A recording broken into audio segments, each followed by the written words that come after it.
এর জন্য দেখেন কয়দিন পর পর আমাকে সরকারি মেহমান হওয়া লাগে। আল্লাহর কসম কোনো অপরাধ নাই, কারণ মাথায় বাড়ি দেই নাই, গাড়ি ভাঙচুর করি নাই, কাউকে বকাও দেই নাই।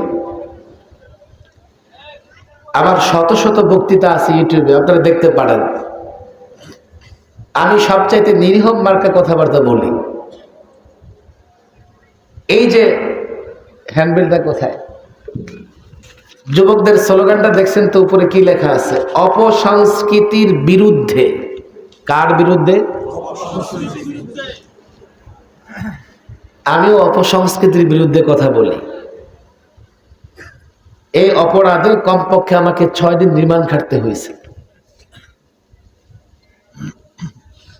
অপসংস্কৃতি কি বললে আপনারা কেউ কেউ নারাজ হবেন যে হুজুর এতবার মেহমান হলেন তারপরেও আপনার শিক্ষা হলো না।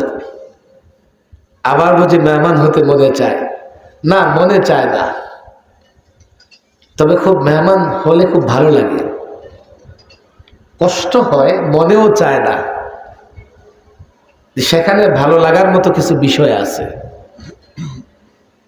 যে বিষয়গুলো বাইরে কোথাও খুঁজে পাওয়া যায় না।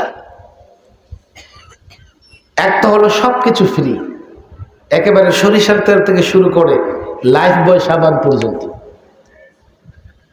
সিকিউরিটি ফ্রি, দুজন খাড়ায় থাকে গেটের সামনে। চিকিৎসা ফ্রি, প্রত্যেক সোমবারে আমাদের মেডিকেল ফাইল, মেডিকেলে যেতে হবে, না গেলে ডাক্তার চলে আসে, হুজুর ব্যাপার কি? বাধ্য করে ট্রিটমেন্ট আপনাকে নেওয়াই লাগবে।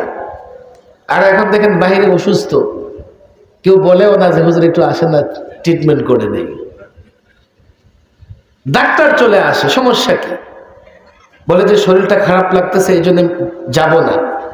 দৌড়ে প্রেশারের মেশিন নিয়ে আসে, ডায়াবেটিসের মেশিন নিয়ে আসে, হুজুর প্রেশারটা দেখি, ডায়াবেটিস কত, কোনো সমস্যা আছে না নাই?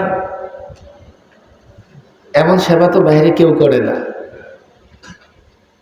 সবচাইতে ভালো লাগার বিষয় হলো 24 ঘন্টা আপনি অবসর যত খুশি তেলাওয়াত করতে পারবেন, নামাজ পড়তে পারবেন। ভালো লাগার মতো বিষয় আছে, কষ্ট হয়।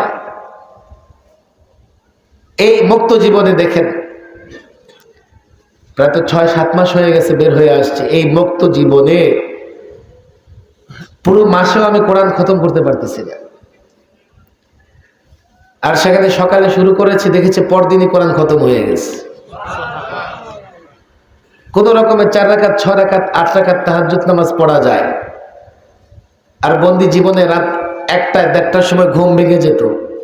1টা-1:30টা থেকে ফজর পর্যন্ত তাহাজ্জুদ পড়তে থাকো। এক এক সিজদা, এক এক রুকু আধা ঘন্টা পর্যন্ত করতে থাকো। তৈরি হয়েছে আল্লাহর গোলামি করবার জন্য। গোলামির স্বাদ যদি গ্রহণ করতে চাও, মাঝে মধ্যে একটু যাও না। কিসের ভয় করো? কাকে পরোয়া করো? অপসংস্কৃতির বিরুদ্ধে কথা বলা আমার অপরাধ।